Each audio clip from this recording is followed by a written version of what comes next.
నమస్కారం. N24 news వార్తలకు స్వాగతం. ముందుగా వార్తల్లోని ముఖ్యాంశాలు. ప్రపంచ బ్యాంక్తో అమరావతి అభివృద్ధిపై చంద్రబాబు చర్చలు, పెట్టుబడులకు అనుకూల వాతావరణం, 3 ప్రాంతాల సమగ్ర అభివృద్ధిపై స్పష్టం, అమరావతిని గ్రోత్ ఇంజిన్గా తీర్చిదిద్దే ప్రణాళికలు.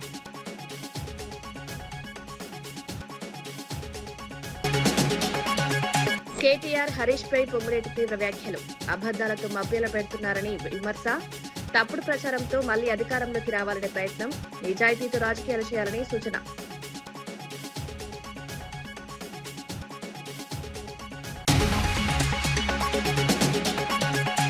ఆదిలాబాద్ లో డిఫెన్స్ ఎయిర్పోర్ట్ కేంద్రం కీలక ప్రణాళిక.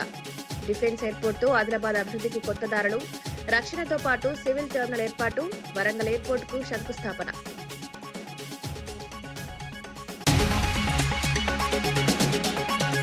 హరీష్ రావుపై ఎంపీ కిరణ్ రెడ్డి ఘాటు వ్యాఖ్యలు, 10 ఏళ్ల పాలనను మర్చిపోయారని విమర్శ, బీజేపీ కూడా బీఆర్ఎస్ స్క్రిప్ట్ అనుసరిస్తోందని ఆరోపణ, మేనిఫెస్టో హామీలో 30% కూడా అమలు కాలేదని విమర్శ.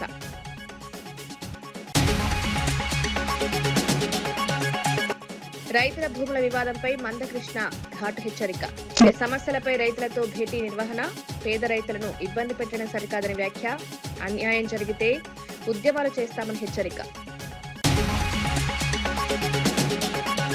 ముఖ్యమంత్రి చంద్రబాబు ప్రపంచ బ్యాంక్ ప్రతినిధులతో కీలక సమావేశం నిర్వహించారు. అమరావతిలో భారీ పెట్టుబడులకు అవకాశాలపై చర్చించారు. రాష్ట్రానికి అమరావతి గ్రోత్ ఇంజన్ గా మారుతుందని ప్రతినిధులు అభిప్రాయపడ్డారు. ప్రపంచ స్థాయి రాజధాని నిర్మాణంతో పాటు సమగ్ర అభివృద్ధి లక్ష్యంగా ప్రణాళికలు రూపొందిస్తున్నామని సీఎం తెలిపారు. రాష్ట్రాన్ని 3 ప్రాంతాలుగా అభివృద్ధి చేసే విధంగా చర్యలు తీసుకుంటున్నట్లు వివరించారు. పెట్టుబడులను ఆకర్షించేందుకు అనుకూల వాతావరణం సృష్టిస్తున్నామన్నారు. ఈ సమావేశం రాష్ట్ర అభివృద్ధికి కీలకంగా మారే అవకాశం ఉందని అధికారులు భావిస్తున్నారు.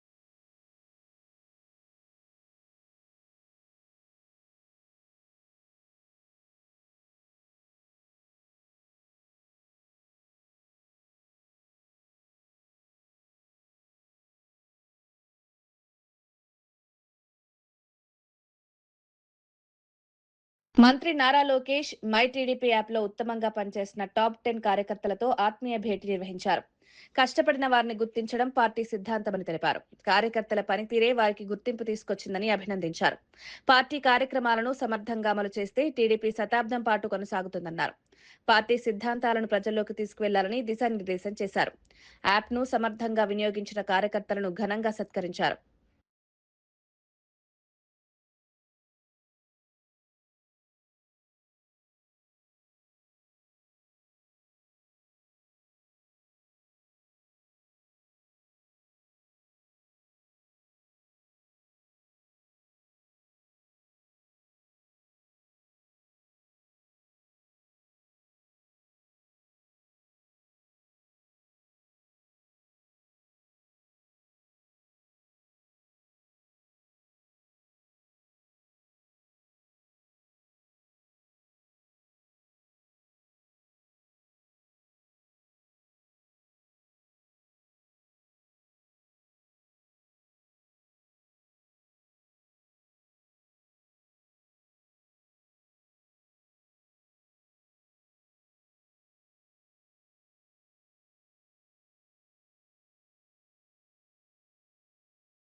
ఆదిలాబాద్ లో డిఫెన్స్ ఎయిర్పోర్ట్ నిర్మాణానికి కేంద్ర ప్రభుత్వం సిద్దమవుతోందని మంత్రి రామ్మోహన్ నాయుడు తెలిపారు.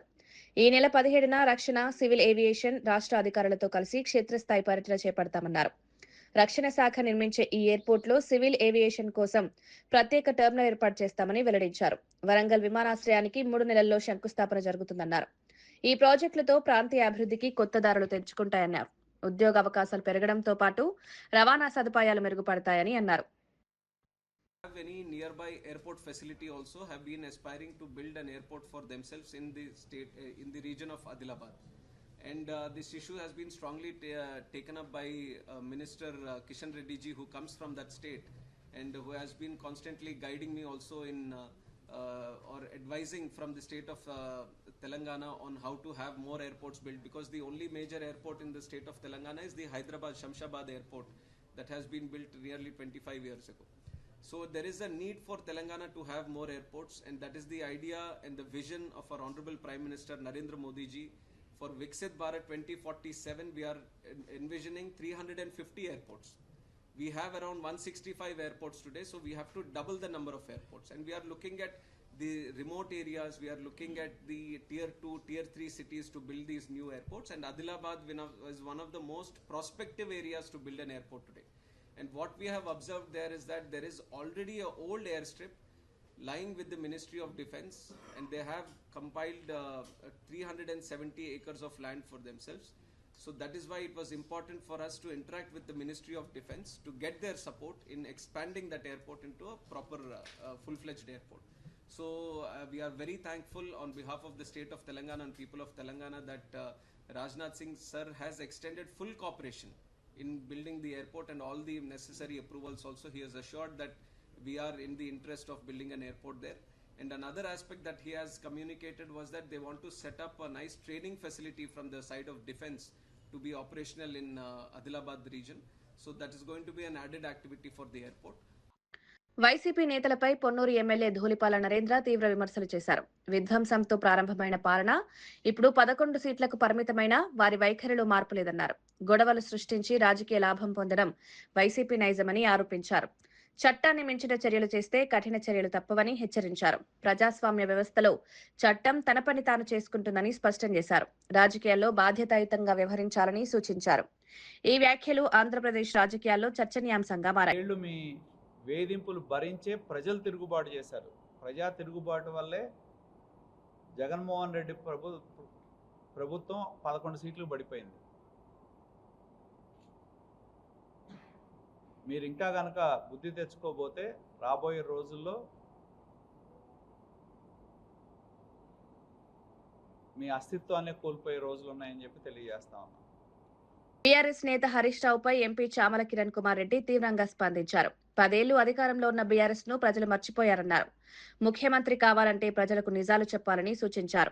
బీజేపీ నేతలు కూడా బీఆర్ఎస్ స్క్రిప్ట్ ను చదువుతున్నారని విమర్శించారు. 2014లో ప్రజలను తప్పుదోవ పట్టించి ఓట్లు పొందిన పార్టీలుగా బీఆర్ఎస్ బీజేపీని పేర్కొన్నారు. మేనిఫెస్టోలో ఇచ్చిన హామీలలో కనీసం 30% కూడా అమలు చేయలేదని ఆరోపించారు. ఈ వ్యాఖ్యలు రాష్ట్ర రాజకీయాల్లో చర్చనీయాంశంగా మారాయి. ప్రజలకు ఏం చెప్పాలి? వాస్తవాలు చెప్పాలి.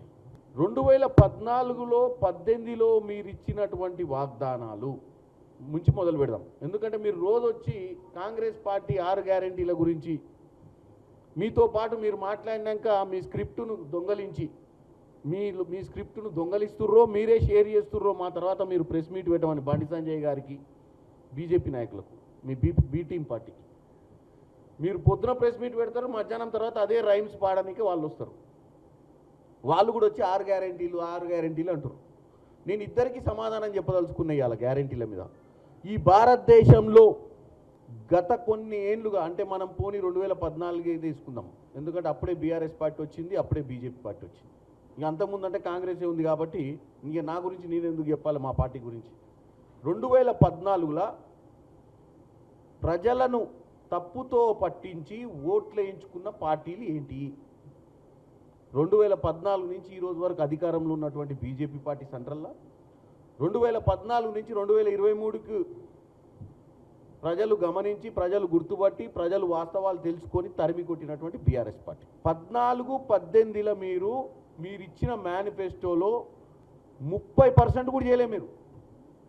ఎందుకంటే అప్పుడున్న కేసీఆర్కి ప్రజలకు ఇవన్నీ అవసరమారా? పైసలు ఇచ్చి కొనుక్కోవాలి, దాచుకోవాలి, దాచుకునేది తీసి కొన్ని ఇచ్చి కొనుక్కోవాలి తప్ప వీళ్ళకి ఇవన్నీ చేస్తామరా, చెప్పేది ఒకటి చేసేది ఒకటి ఉంటుంది, గిట్లా చేస్తే మనం ఏడుంటాం రా అని చెప్పి ఓవర్ కాన్ఫిడెన్స్ తోటి రెండోసారి కూడా అధికారంలోకి వచ్చారు. మంత్రి పొంగులేటి శ్రీనివాస్ రెడ్డి బీఆర్ఎస్ నేతలపై తీవ్ర వ్యాఖ్యలు చేశారు. కేరళ ఎన్నికల ప్రచారంలో ఉన్న సమయంలో తనపై అసత్య ప్రచారం చేశారని ఆరోపించారు. అబద్దాలు, డ్రామాలతో ప్రజలను మభ్యపెట్టే ప్రయత్నం చేస్తున్నారని మండిపడ్డారు. మళ్లీ అధికారంలోకి రావాలని ఆశతో తప్పుడు ప్రచారం చేస్తున్నారని విమర్శించారు. కేటీఆర్, హరీష్ రావు నేతృత్వంలోని బృందం ప్రజలను తప్పుదోవ పట్టిస్తోందన్నారు. రాజకీయాల్లో నిజాయితీ అవసరమని సూచించారు.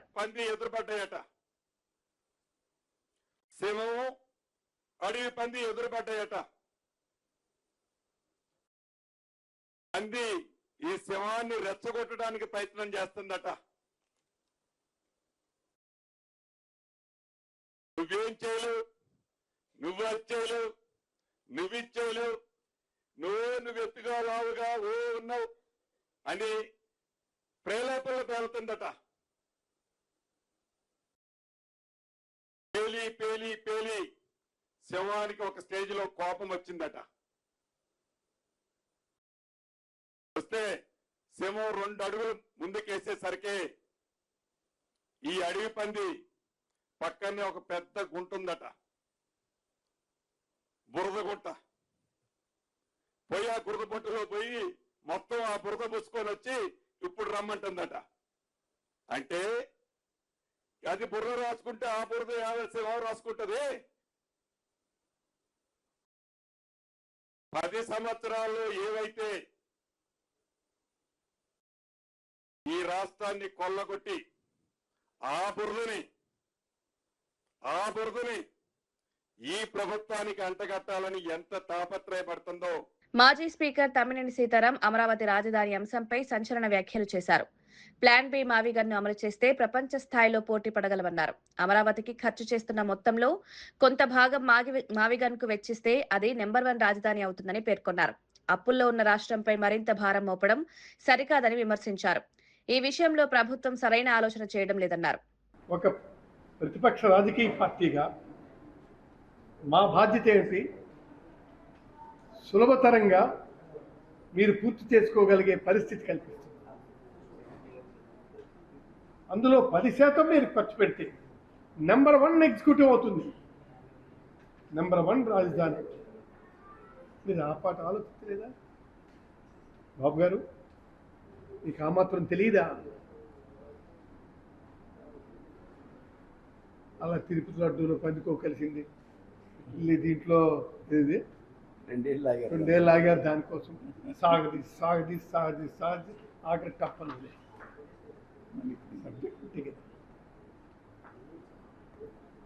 విషయం ఏదైనా ఉంటే కదా మీరు.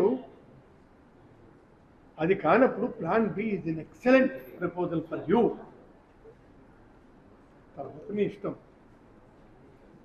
ప్రభుత్వం ఈ పరిస్థితుల్లో ఉన్నాయి.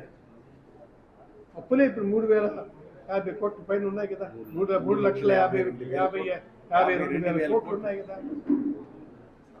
ఈ అప్పులకు తోడు ఇదొకట.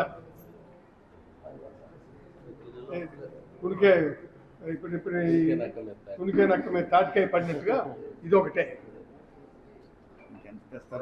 ఇంకెంత తెస్తారో తెలియదు.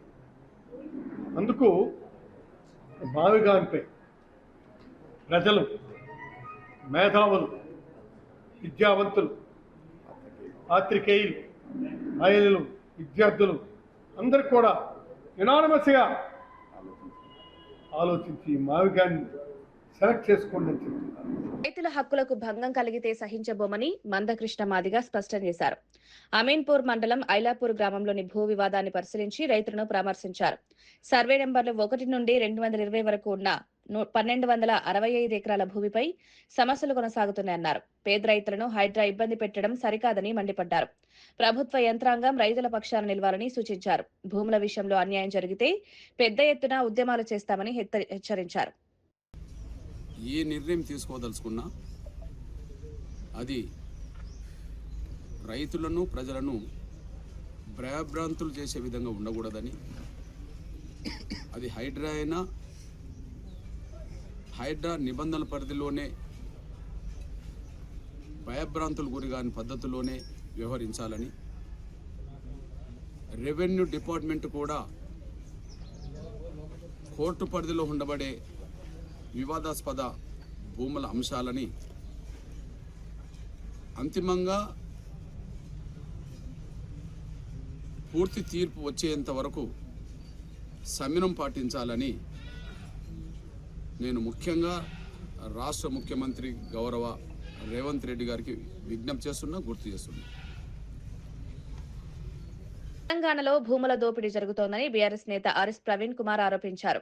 గుట్టలు, భూములు ప్రైవేట్ కంపెనీలకు వెళ్లిపోతున్నాయన్నారు. లక్షల కోట్ల విలువైన ఆస్తులు కొద్ది సంస్థల చేతుల్లోకి వెళ్తున్నాయని విమర్శించారు. ప్రజల భవిష్యత్తుకు చెందిన సంపదను కాపాడాల్సిన అవసరం ఉందన్నారు. ప్రభుత్వంపై తీవ్ర విమర్శలు చేస్తూ పారదర్శకత అవసరమని సూచించారు. కీళ్ళ నొప్పులున్నా, కాళ్ళ నొప్పులున్నా గుట్టల మీద మట్టి మొత్తం కూడా ఊపిరితిత్తుల్లో పీల్చుకొని గుట్టల బీమారి తెచ్చుకొని ఆంధ్ర పెత్తందారులు ఎంత ఇబ్బంది పెట్టినా తరతరాలుగా ఎంత దోపిడీ చేసినా కూడా కడుపులో పెట్టుకుంటూ మౌనంగా ఆరోధిస్తూ తెలంగాణ డెవలప్ చేసుకున్న తెలంగాణ ప్రజలారా, ఈరోజు మన గుట్టలు పిండి అవుతున్నాయి. ఈరోజు మన గుట్టలు పిండి అవుతున్నాయి. ఈరోజు మన గుట్టలు దోపిడీకి గురవుతున్నాయి. మన భూములు దోపిడీకి గురవుతున్నాయి. తెలంగాణ ప్రజల భావితరాలకు చెందాల్సిన లక్షల కోట్ల ఆస్తి రాఘవ కన్స్ట్రక్షన్ జోబుల్లోకి పోతున్నది. మెగా కన్స్ట్రక్షన్ జోబులోకి పోతా ఉన్నది. ఇంకెంతో బడబడా కంపెనీల జోబులోకి పోతా ఉన్నది.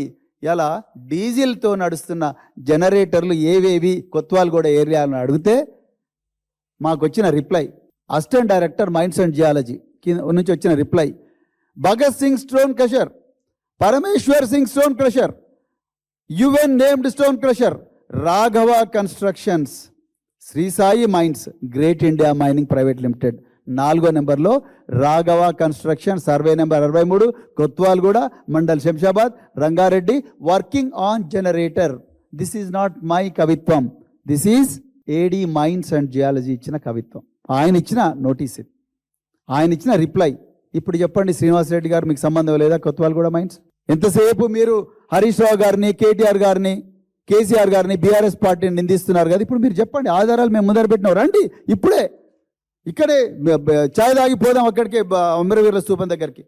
ఇన్ని ఆధారాలు ఉండి ఇవన్నీ బయట పెట్టిన తర్వాత కూడా మీరు ప్రజలను మళ్ళీ బోర్డులు మారుస్తూ తప్పుదో పట్టిస్తుంటే మీరు ఎట్లా కూర్చుంటున్నారండి? అంత పవిత్రమైన సెక్రటరియట్లో నాకు అర్థం కాదు.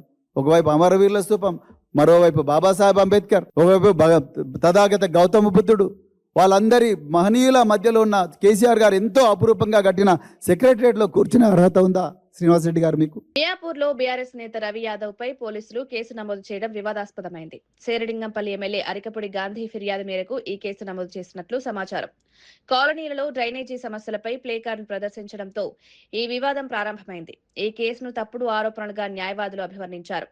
ఇలాంటి కేసులు సుప్రీంకోర్టులో నిలబడవని పేర్కొన్నారు. రాబోయే ఎన్నికలను దృష్టిలో ఉంచుకుని రాజకీయంగా ఇలాంటి చర్యలు తీసుకుంటున్నారని రవి యాదవ్ ఆరోపించారు. ఎన్ని కేసులు పెట్టినా వెనక్కి తగ్గబోనని స్పష్టం చేశారు.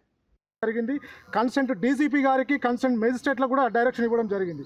కానీ ఇక్కడ మా రవి యాదవ్ గారి మీద ఈరోజు ఎఫ్ఐఆర్ అయిన విధానం మనం చూస్తుంటే ఇక్కడ క్లియర్గా హైకోర్టు, సుప్రీంకోర్టు జడ్జిమెంట్లని పోలీసులు వైలేట్ చేసిరని మనకు క్లియర్గా కనబడుతుంది. ఇక్కడ రవి గారు చేసిన తప్పు ఎక్కడ కూడా, ఇక్కడ వాళ్ళు ఇచ్చిన కంప్లైంట్ ప్రకారం, వాళ్ళు చేసిన ఎఫ్ఐఆర్ ప్రకారం రవి యాదవ్ మీద ఎఫ్ఐఆర్ చేయొద్దు అని చెప్పి 41 సిఆర్పీస్కి వాళ్ళు ఏదైతే 35 క్లాస్ 3 నోటీస్ ఇవ్వడం జరిగింది. దానికి మేము క్లియర్గా రిప్లై రాయడం జరిగింది. ఏదైతే రవి యాదవ్ గారి మీద నమోదు చేసినటువంటి కేసు ఉందో చట్ట ప్రకారం ఈ కేసు చెల్లదు. 35 క్లాస్ 3 ప్రకారం ప్రాపర్గా మీరు ఇన్వెస్టిగేషన్ చేయండి. సుప్రీంకోర్టు అదేవిధంగా హైకోర్టు ఇచ్చిన జడ్జిమెంట్ల ప్రకారం, జడ్జిమెంట్లు ఎక్కడ కూడా జడ్జిమెంట్లో డీజీపీ గారు క్లియర్గా జడ్జిమెంట్ను వైలేట్ చేస్తున్నారు. ఇప్పటికైనా అంటే నల్లబాలు గారి కేసులో డీజీపీ గారికి, కన్సెంట్ పోలీసులకు ఇచ్చినటువంటి జడ్జిమెంట్లని మీరు ఫాలో చేస్తే తప్పుడు ఎఫ్ఐఆర్ నమోదు చేయడం అంటే సీనియర్ లీడర్లని, రవి యాదవ్ గారి లాంటి సీనియర్ లీడర్లని అంటే అనగదొక్కే కార్యక్రమం, రాజకీయ ప్రలోభాలకు లోబడి ఈరోజు కేసు చేసినట్టు మనకు కనబడుతుంది. ఇలాంటి పొలిటికల్ వెండక్టర్ మీద చేసినటువంటి కేసులకి బీఆర్ఎస్ క్యాడర్ భయపడదు. మేము బీఆర్ఎస్ లీగల్ టీం రవి యాదవ్కు అండగా ఉంటుంది, రవి యాదవ్ను కాపాడుతుంది. తప్పుడు కేసులు ఎన్ని పెట్టినా ఈరోజు రవి యాదవ్కి బీఆర్ఎస్ లీగల్ టీం అండగా ఉంటుంది. తప్పుడు కేసులు, ఈ కేసు మీద కూడా ప్రాపర్ ఇన్వెస్టిగేషన్ చేసి కేసులు క్లోజ్ చేయకపోతే మేము హైకోర్టుకి వెళ్ళి అదేవిధంగా క్రిమినల్ డిఫమేషన్ వేసే అవకాశం కూడా ఉంటుంది. ఫర్దర్గా ఏ కేసు పెట్టినా ఇక్కడ ఈ పరిధిలో ప్రాపర్ ఇన్వెస్టిగేషన్ చేయాలి. ఇన్వెస్టిగేషన్ చేసిన తర్వాత నిజంగా రివీల్ చేసినట్టయితే, అగ్రీడ్ పర్సన్ కంప్లైంట్ ఇచ్చినట్టయితే మాత్రమే ఎఫ్ఐఆర్ చేసే అవకాశం చట్ట ప్రకారం ఉంటుందని చెప్పి ఈరోజు బీఆర్ఎస్ లీగల్ టీం రవి యాదవ్కు మద్దతుగా పిఎస్కి రావడం జరిగింది. ఏ కేసులైనా బీఆర్ఎస్ లీగల్ టీం రవి యాదవ్కు మద్దతు తెలపడానికి మేము ముందుంటామని తెలియజేస్తున్నాం. జై తెలంగాణ. సురక్షిత మాతృత్వంతోనే ఆరోగ్యకరమైన సమాజం నిర్మాణం సాధ్యమని టీజీఐఏసీ చైర్పర్సన్ నిర్మల జయప్రకాష్ రెడ్డి తెలిపారు. సంగారెడ్డిలో నిర్వహించిన సేఫ్ మదర్ డే కార్యక్రమంలో పాల్గొని గర్భిణీల ఆరోగ్యంపై అవగాహన కల్పించారు. ఏఎన్సీ పరీక్షలు, పోషకాహారం, మాతృ మరణాల నివారణపై వైద్యులకు వర్క్షాప్ నిర్వహించారు. గర్భధారణ సమయంలో సరైన జాగ్రత్తలు తీసుకోవాలని సూచించారు. చిన్న వయసులో వివాహాలు నివారించాల్సిన అవసరం ఉందని తెలిపారు. జిల్లా కలెక్టర్ ప్రావీణ్య కూడా వైద్య సిబ్బంది సమన్వయంతో పనిచేయాలని సూచించారు. తల్లి, శిశు ఆరోగ్యంపై ప్రత్యేక దృష్టి పెట్టాలని తెలిపారు. తీసుకోవాల్సిన ఆహారం ఏంటి, వాళ్ళు ఉండాల్సిన పద్ధతులు ఏంటి అని కూడా చెప్పడం జరుగుతుంది. ఏ ఇబ్బంది ఉన్నా కానీ ఇమీడియట్గా వాళ్ళకి డాక్టర్స్ అందరు కూడా సలహాలు ఇచ్చి మరి వాళ్ళ ఆరోగ్యాన్ని కాపాడుకోవాల్సిన విషయం మరి ఈరోజు వర్క్షాప్లో చెప్పడం జరిగింది. అలాగే తల్లి పిల్ల మరి బాగుండాలి, మదర్ అండ్ చైల్డ్ అంటే మరి వాళ్ళు ఎలాంటి జాగ్రత్తలు తీసుకోవాలనేది చెప్పడం జరుగుతుంది.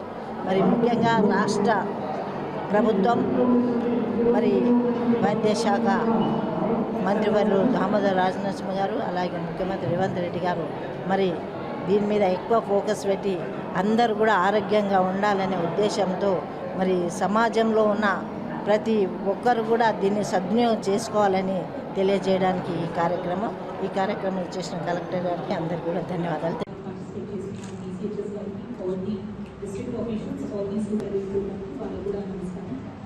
ఈరోజు మనము చూసుకుంటే మెయిన్ ఆస్పెక్ట్స్ ఒకటి యాంటీనేటల్ చెకప్స్ మీద మనము ఫోకస్ చేసుకోవాలి.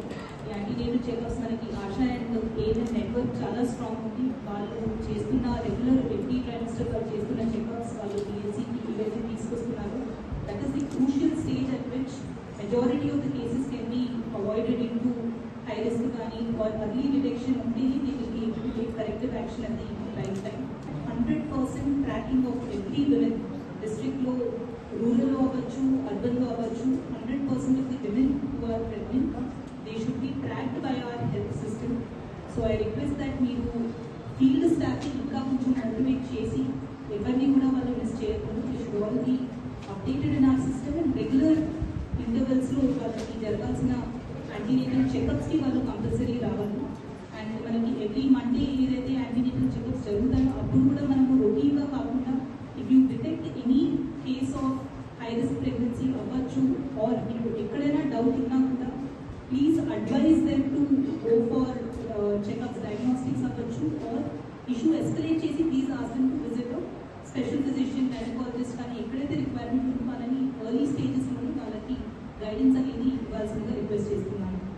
Second thing when it comes to deliveries, మన దగ్గర డిస్ట్రిక్ట్లో చూసుకుంటే ఇప్పటికీ కూడా ది సి సెక్షన్ రేట్ 23% అని ఇచ్చారు. But I think that is higher than that.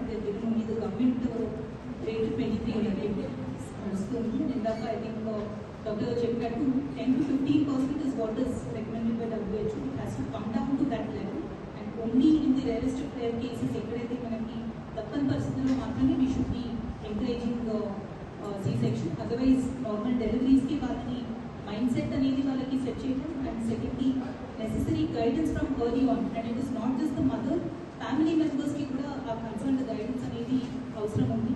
So దాంట్లో the concern doctors who are there regular doctor చూసే వాళ్ళకి మీరు గైడెన్స్ ఇవ్వాల్సిందిగా రిక్వెస్ట్ చేస్తున్నాను. And third, postnatal care is becoming more and more important for 2 reasons. ఒకటి మనం చూసుకుంటే డిస్ట్రిక్ట్లోనే now maternal mortality మనకి 7 అనేది లాస్ట్ ఇయర్ ఫిగర్స్ ఉంది, which is very very high for today's standards. Maybe once upon a time when we did not have proper sanitation, did not have proper technology, that number would have been acceptable. But today 7 అనేది, though it is an improvement from last year 24-25. మంత్రి పొంగులేటి శ్రీనివాస్ రెడ్డిపై MLA Vivekananda తీవ్ర విమర్శలు చేశారు. ఎంత అవినీతి అన్యాయం చేసినా తనను ఎవరు ఆపలేరన్న ధోరణితో మాట్లాడుతున్నారని ఆరోపించారు. ప్రజల సమస్యలను పట్టించుకోకుండా అహంకారంతో వ్యవహరిస్తున్నారని మండిపడ్డారు. రాజకీయాల్లో బాధ్యతాయుతంగా ఉండాల్సిన అవసరం ఉందన్నారు. ఈ విధమైన వ్యాఖ్యలు ప్రజల్లో అసంతృప్తి కలిగిస్తాయని తెలిపారు. ప్రజల్లో ఉన్న నాయకులు ప్రజలకు జవాబుదారీగా ఉండాలని సూచించారు. ఎంత పొగరుతో మాట్లాడుతున్నాడంటే, అసహనం పొరుగు ఎంత పొగరు ఎంత కనపడ్డదంటే, నేను ఏఐసీసీకి ఏటీఎంగా మారినా, నేను ఏసీకి డబ్బులు ఇచ్చుకుంటున్నా, నాకు తిరుగులేదు, నన్ను ఆపేటాడు కూడా లేడన్నట్టు మాట్లాడుతున్నాడు. ఎన్ని తప్పులు చేసినా, ఎన్ని అన్యాయాలు చేసినా, ఎంత అవినీతి చేసినా, ఎంత అరాచకాలు చేసినా, ఎన్ని దౌర్జన్యాలు చేసినా నన్ను ఆపటోడు ఎవ్వడు లేడి రాష్ట్రంలో అనే విధంగా పొగరుతో మాట్లాడినాడు. ఈ యొక్క పొంగులేటి శ్రీనివాస్ రెడ్డి అనేట ఆయన బాంబులేటిగా అయిపోయాడు, ఇప్పుడు పొగురులేటిగా పోయిండు, బొంకులేటికి మంత్రి తయారైనాడు. ఏం భాష అండి? ఏం మాట్లాడినాడు? ఏమని మాట్లాడడానికి మన నాయకుల మీద ఏదో మాట్లాడుతున్నాడు. ఇదే పెద్దలు కేసీఆర్ గారి దగ్గర, ఇదే మా అప్పుడు మంత్రిగా ఉన్నటువంటి కేటీఆర్ గారి దగ్గర, ఇదే మా హరీష్ రావు గారి దగ్గర గంటలు తరబడి వెయిట్ చేసే సంగతి మర్చిపోయినావా పొంగులేటి శ్రీనివాస్ రెడ్డి గారు? గంటలు పొద్దున వస్తే రాత్రి వరకు వీళ్ళ కాలు నా ముందు మొక్కినావు కదా, నేను చూసినా కదా కాలు మొక్కుతుంటే. అంటే అధికారం ఉన్నప్పుడు ఒకటి, లేనప్పుడు ఒక తిరిగి మాట్లాడతావా? నీలాంటి వాళ్ళు ఇంతమంది ఉన్నారు, ఇంతమంది వస్తారు అడిగి చూసినాం మా కళ్ళం కూడా. ఏదో పోయి మంత్రి పెద్ద మాట్లాడుతున్నావు, నువ్వు ఒక బ్రోకర్వి, నువ్వు పోయి మంత్రి అయిపోగానే ఇష్టపడి మాట్లాడతావా?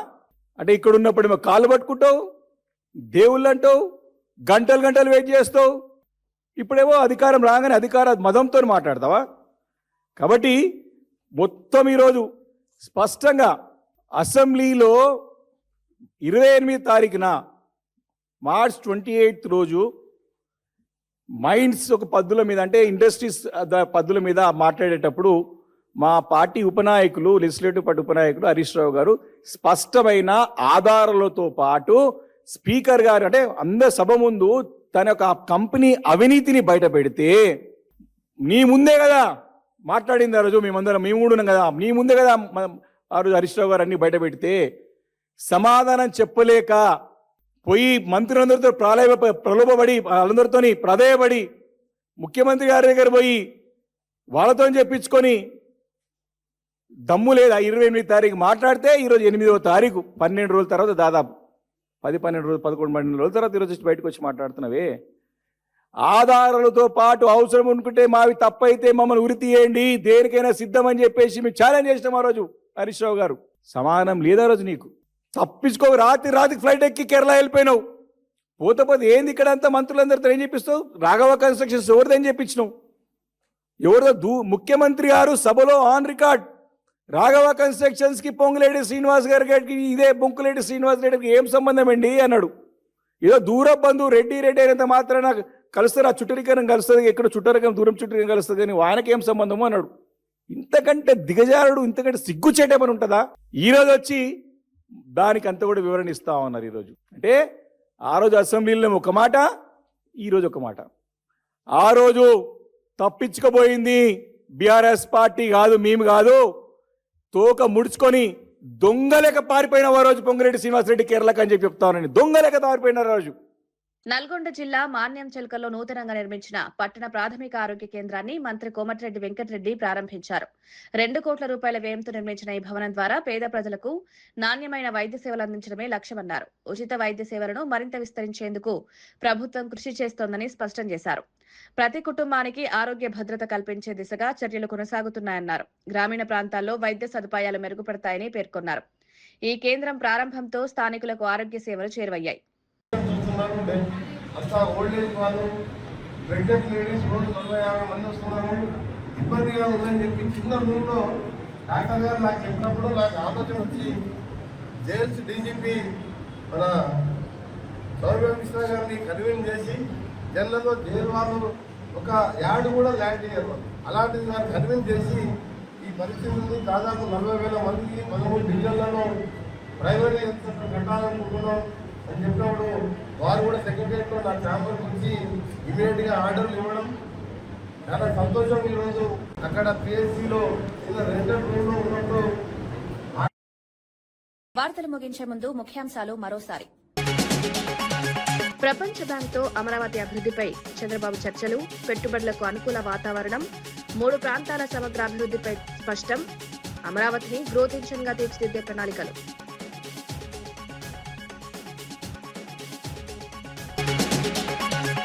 కేటీఆర్ హరీష్ పై పొంగులేటి తీవ్ర వ్యాఖ్యలు, అబద్దాలతో మభ్యల పెడుతున్నారని విమర్శ, తప్పుడు ప్రచారంతో మళ్లీ అధికారంలోకి రావాలనే ప్రయత్నం, నిజాయితీతో రాజకీయాలు చేయాలని సూచన.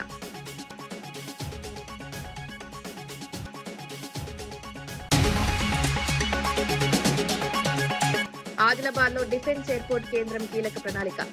డిఫెన్స్ ఎయిర్పోర్ట్ తో ఆదిలాబాద్ అభివృద్ధికి కొత్త దారులు, రక్షణతో పాటు సివిల్ టెర్మినల్ ఏర్పాటు, వరంగల్ ఎయిర్పోర్ట్ కు శంకుస్థాపన.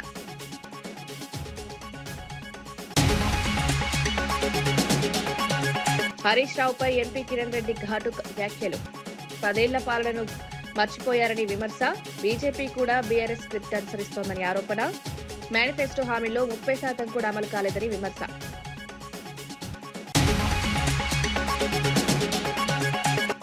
రైతుల భూముల వివాదంపై మందకృష్ణ ఘాటు హెచ్చరిక, సమస్యలపై రైతులతో భేటీ నిర్వహణ, పేద రైతులను ఇబ్బంది పెట్టడం సరికాదని వ్యాఖ్య, అన్యాయం జరిగితే ఉద్యమాలు చేస్తామని హెచ్చరిక.